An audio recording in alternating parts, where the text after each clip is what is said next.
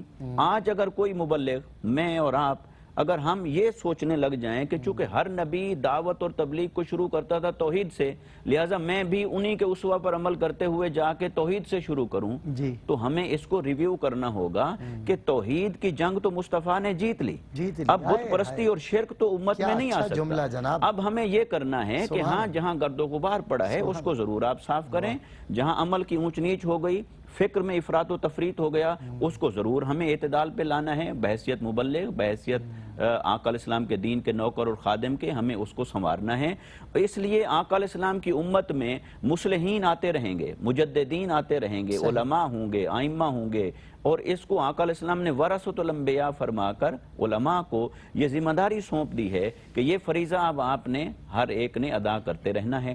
لہٰذا انبیاء کرام کی جو دعوت اور ان کی فکر ہے وہ اتنا ہی اہم ہے ہماری زندگیوں میں کہ ہم اپنے مقصد تخلیق کو پانے کے لیے اسی فکر پہ چلیں گے تو اللہ کے مقبول اور پسندیدہ بندے بنیں گے، ورنہ انبیاء کرام کی دعوت اور فکر کو اگر کسی نے نظر انداز کر دیا یا کم اہم تصور کر لیا اپنی زندگی میں تو اس کا نتیجہ ہلاکت اور گمراہی کے سوا کچھ نہیں۔ اللہ اکبر، بہت خوب، بہت عمدہ میسج بھی آپ نے، اور مجھے وہ جملہ آپ کا بہت خوب صورت سنائی دیا کہ توحید کی جنگ تو مصطفیٰ کریم نے جیت لی ہے، اب ہمیں جہاں جہاں گرد و غبار پڑا ہے اس کی صفائی کی خاطر جو ہے اقدام لیں۔ مظفر وارسی کا ایک شعر ہے، میں بھی پڑا ہوا تھا گناہوں کے ڈھیر پر، اس گندگی سے مجھ کو اٹھا لائے مصطفیٰ۔ آئے ہے مفتی خرم اقبال رحمانی صاحب، نبوت و رسالت کا موضوع تھا، اعلیٰ حضرت کا وہ شعر یاد آ رہا ہے، فتح باب نبوت پہ بے حد درود، ختم دور رسالت پہ لاکھوں سلام۔ انبیاء کرام جو ہے انہوں نے، میں میسج میں ایک بات چاہتا ہوں آپ شامل کریں، قبول اسلام کے لیے بڑی محنتیں کی ہیں، تو آج بھی قبول اسلام کو جتنا زیادہ آسان بنایا جائے، وہ جتنا آسان قبول اسلام کو بنایا گیا، کوئی بندہ اگر قبول اسلام کے لیے آیا تو اس سے کوئی وجہ سبب پوچھے بغیر اسے کہا جائے بس کلمہ پڑھو۔ میں چاہتا ہوں اس کا بھی ایک چھوٹا سا پیغام ہو جائے، اور اس کے ساتھ ساتھ چونکہ فتح باب نبوت پہ بے حد درود، اس سے ریلیٹڈ بھی، کیونکہ خاتم النبیین ہمارے آقا ہیں، اس کے حوالے سے کوئی پیغام دیجئے۔ سلمان بھائی، بالکل آپ نے جو بات کہی انشاءاللہ وہ بھی کوشش کریں گے ضمناً اس پہ گفتگو کریں۔ میں یہ عرض کرنا چاہوں گا خاص طور پہ اس فکری انتشار کے دور میں جب لوگ قرآن سے اور صاحب قرآن سے تعلق توڑنے کے لیے بھرپور سعی اور کوششیں کر رہے ہیں، اور اپنی عقل کو اپنا امام اور اپنے مشاہدے کو اپنا پیشوا بنانے پر بہت محنت صرف کر رہے ہیں، صحیح، اور ان کا مطمع نظر یہ ہے اور لوگوں کو یہ سمجھانا چاہتے ہیں کہ قرآن اور صاحب قرآن کا جو بعثت کا مقصد تھا وہ صرف اور صرف روحانی بنیادوں کو استوار کرنا تھا، خدا سے بندے کا تعلق مضبوط کرنا تھا، یا عقیدے، ایمان اور عبادات کی طرف صرف اور صرف یہ رجحان تھا۔ باقی جہاں تک بات ہے معاشی، معاشرتی اور سیاسی مسائل کی، تو اس میں سوسائٹی آزاد ہے اور وہ اپنی عقل کی بنیاد پر جو ہے وہ اس کے سارے فیصلے کر سکتی ہے، جبکہ یہ اغیار کا فلسفہ تھا، دین کا نہیں۔ بالکل ہمارا ایسا ہی نہیں، ہے۔ بالکل دین جب بات آتی ہے دین کی تو اللہ نے اسلام کو بطور دین ہی پسند فرمایا، ہاں، اور دین دین فطرت جو ہے بھی وہ کہا۔ صرف مذہب کو نہیں کہتے، مذہب ایک الگ چیز ہے، دین کی بات آتی ہے، دین ایک ایسا پرسپیکٹیو آف لائف ہے، ایک ایسا سسٹم ہے جو تمام تر پہلوؤں پہ، خواہ وہ روحانی پہلو ہوں، اسپریچول پہلو ہوں، مادی پہلو ہوں، یا وہ معاشی، معاشرتی، ہر قسم کے پرسنل ایشوز، یعنی ایک شخص کے جتنے پہلو ہیں تمام پہلوؤں پر رہنمائی دین ہی کرتا ہے۔ واہ، تو جب ہم قرآن کا واقعاتاً اگر مطالعہ کریں تو ہمیں پتہ چلے گا حضرت سیدنا شعیب علیہ السلام کی قوم کا کیا جھگڑا تھا ان کے ساتھ۔ وہ بولتے تھے ناپ تول میں کمی نہیں کرو، یہ کیا مذہب کا مسئلہ ہے؟ وہ کہتے تھے یہ تو معاشرتی مسئلہ ہے نا، ناپ تول میں کمی نہیں کرو، وہ اس پہ جھگڑا کرنا شروع کر دیا۔ صحیح۔ تو اسی طریقے سے حضور علیہ الصلوۃ والسلام کی جو تعلیم رہی، جو کامل اکمل مکمل دین جو آپ نے عطا فرمایا، وہ ہر پہلو سے ہماری رہنمائی کرنے کے لیے کافی موجود ہے۔ وہ الگ بات ہے کہ ہم نے اس جہت میں اس کا مطالعہ نہ کیا، صحیح۔ تو مطالعہ نہ ہونا اس بات کی دلیل نہیں ہے کہ اس میں رہنمائی موجود نہیں ہے، صحیح۔ اس میں حل موجود نہیں ہے، اس میں سب کچھ موجود ہے۔ کاش ہم اپنی اینک بدل لیں صحیح بات۔ اور واقعتاً مسائل کے حل کے لیے اینک لگا کر قرآن کا اور صاحب قرآن کی سیرت کا مطالعہ کریں تو انشاءاللہ ہر پہلو میں رہنمائی ملے گی۔ اور پھر اللہ سبحانہ و تعالیٰ نے ایک ایسے عظیم الشان آقا عطا فرمائے اور ان کو ایک ایسی خوبصورت اور خوبصیرت کیفیت میں اللہ نے ان کو بھیجا ہے کہ لوگ صرف ان کی شکل بھی دیکھ لیتے تو مسلمان ہو جاتے تھے، ان کی پیاری آواز میں تلاوت قرآن سنے تو کلمہ پڑھ لیا کرتے تھے، ان کے صحابہ کو دیکھے تو مسلمان ہو جایا کرتے تھے۔ تو اسلام قبول کرنا اتنا آسان حضور علیہ السلام نے فرمایا، اور آپ کی اتباع میں آپ کی امت کے اولیاء کے اندر بھی یہ بات موجود ہے کہ حضور خواجہ صاحب نے 90 لاکھ ہندوؤں کو جو مسلمان کیا، اگر ہم کیلکولیشن کرنا شروع کریں تو مناظرہ کر کے اور دعوت و ارشاد اور دلائل دے کر اتنے لوگ مسلمان نہیں ہو سکتے۔ سوال ہی پیدا نہیں۔ تو کیا کیفیت تھی؟ وہ سیرت مصطفیٰ صلی اللہ علیہ وسلم کی نورانیت اور اس کی مقناطیسیت تھی ان کی شخصیت کے اندر کہ لوگ آتے تھے، وہ دسترخوان بچھایا کرتے تھے، دعوت بعد میں، یعنی تبلیغ بعد میں، یہ کھانے کی دعوت پہلے، تو وہ ان کے دسترخوان پر آ کر اس نے سلوک سے جب وہ لقمہ کھایا کرتے تھے تو وہ لقمہ صرف ان کے پیٹ کی حالت کو نہیں، قلب کی حالت کو بھی بدل دیا کرتا تھا۔ یہ کیفیت رہی۔ اچھا کیوں نہ بدلے؟ کیونکہ ایک آدمی یہ نہیں سوچے کہ یار یہ مجھے جانتے نہیں، میرا مذہب اور ہے، میں کچھ اور انسان ہوں اور یہ مجھے کھانا کھلا رہے۔ بالکل، جیسے آپ نے کہا نا کہ پوچھا نہیں کہ کیوں مسلمان ہونا چاہتے ہو، کیا وجہ بنی، کس سے متاثر ہوئے، کس نے ڈنڈا اٹھایا، ایسا کچھ نہیں ہے۔ تو وہ ایسا حسن اخلاق پیارے آقا صلی اللہ علیہ وسلم کی سیرت سے سیکھا اور پوری امت سیکھے، یہی رہنمائی ہے۔ تو پھر ہمیں دلیل کی ضرورت نہیں پڑے گی، ہمارا عمل خود دلیل بن جائے گا اسے اسلام کی طرف لانے کے لیے کہ واقعتاً اسلام اتنا خوبصورت اور پیارا مذہب ہے، اسے قبول کیا جائے۔ یہ واحد مذہب ہے جو صرف اور صرف آخرت کی کامیابی کی بات نہیں کرتا، بلکہ تو دنیا کے اندر بھی آپ کو امام بنانا چاہتا ہے۔ اس میں تعلیم یہ ہے کہ تم دنیا کے اندر بھی امام اور سردار ہو، اور پوری دنیا کی سربراہی اور سرداری تمہیں ہی ملے گی اس وقت جب حقیقی طور پہ غلام مصطفیٰ بن جاؤ گے، ان کی تعلیمات کو اپناؤ گے، تو انشاءاللہ دنیا کی سربراہی اور یہ تاج تمہارے سر پر ہے۔ اور حضور علیہ السلام کائنات نبوت کی درخشاں ستارے ایسے کہ جب پرکار نبوت سے دائرہ کھچنا شروع ہوا تو اس کا نقطہ آغاز بھی آپ ہے اور نقطہ اختتام بھی آپ ہے۔ واہ سبحان اللہ، جو آنے میں مؤخر ہے اول بھی وہی ہے۔ کیا بات ہے، ماشاءاللہ، so nice of you sir. آپ تشریف لائے، مفتی ارشاد حسین سیدی صاحب، مفتی خرم اقبال رحمانی صاحب، آپ دونوں حضرات کا میں بہت شکریہ ادا کرتا ہوں۔ بہت کچھ سیکھنے کو ملا۔ ناظرین کرام، نبوت و رسالت کے موضوع پر آج ہم نے بات کی۔ کہتے ہیں نا کہ کیا خبر کتنے تارے کھلے چھپ گئے، پر نہ ڈوبے نہ ڈوبا ہمارا نبی۔ سب سے اعلیٰ سب سے بڑی جماعت انبیاء کی، سب سے اونچے لوگ، سب سے بلند پایا لوگ، اللہ کے محبوب ترین لوگ، عالم الغیب کا غیب لوگوں تک ڈیلیور کرنے والے لوگ۔ آغاز ہوا تھا علم یقینی کے ساتھ، اور وہ یقینی علم جو ہے وہ صرف انبیاء کے پاس ہے۔ باقی ہر کسی کے علم میں کہیں نہ کہیں شبے کی گنجائش موجود ہے۔ اب تاریخ کی ہی بات کریں تو اب میں اکثر مثال دیتا ہوں کہ قبلہ اگر موئنجو ڈارو کی تاریخ پہ بات کریں تو وہ ایک عجیب گورکھ دھندا ہے، اس کے شواہدات میں اتنا اختلاف ہے، تو پھر تاریخ ہے۔ لیکن انبیاء کرام نے جو علم آپ تک پہنچایا، یہ جو کتاب کا علم ہے، یہ یقینی علم ہے، کیونکہ یہ نبیوں کے ذریعے ہم تک منتقل ہوا اللہ کا پیغام۔ اللہ رب العزت اس پر عمل کرنے کی توفیق عطا فرمائے۔ وہ نبی آخر الزماں، وہ خاتم النبیین جس کے امتی ہم ہیں، کہ جس کے بعد کوئی نبی نہیں آئے گا۔ اللہ رب العزت حضرت نے فرمایا نا، اول نگاہ عشق و مستی میں وہی اول، وہی آخر، وہی قرآن، وہی فرقان، وہی یاسین، وہی طٰہٰ۔ تیری نگاہ ناز سے دونوں مراد پا گئے، عقل غیاب و جستجو، عشق حضور و اضطراب۔ شوق تیرا اگر نہ ہو میری نماز کا امام، میرا قیام بھی حجاب، میرا سجود بھی حجاب۔ السلام علیکم ورحمۃ اللہ وبرکاتہ۔